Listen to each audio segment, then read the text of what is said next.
So a couple decades after Maxwell derived that the electromagnetic field could make a wave, people started to see it in experiments. If they made a really strong spark in one setup, they would see a disturbance in another setup far away.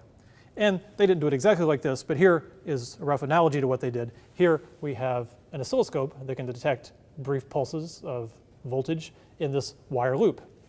So just like we think of with Faraday's law of induction, if the magnetic field flux changes in here, we should get an EMF induced and we should measure it. So what we're going to do is spark the Wimshurst machine and see if it does anything. So you can see a nice flat signal and spark it up. So that should have triggered the scope, and you should see a nice little pulses, probably a big chaotic mess. You could say this isn't radiation. It's right there, the magnetic field. It's just essentially a DC magnetic field. So let's get farther away. So I'm going to zero this, and let's go a little bit farther out to here and spark it again. See if we still get anything.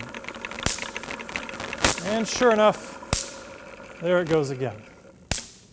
All right, let me zero it again.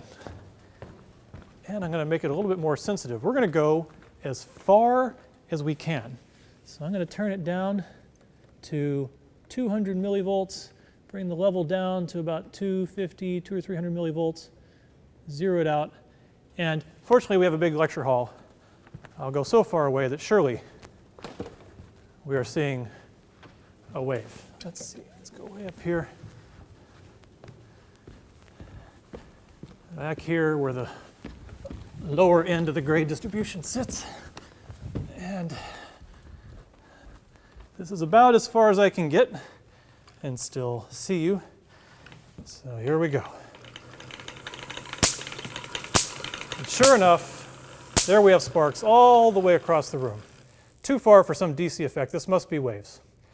You could take the 60 megahertz of the scope and calculate the wavelength to confirm that we really are multiple wavelengths away. But let's not do that.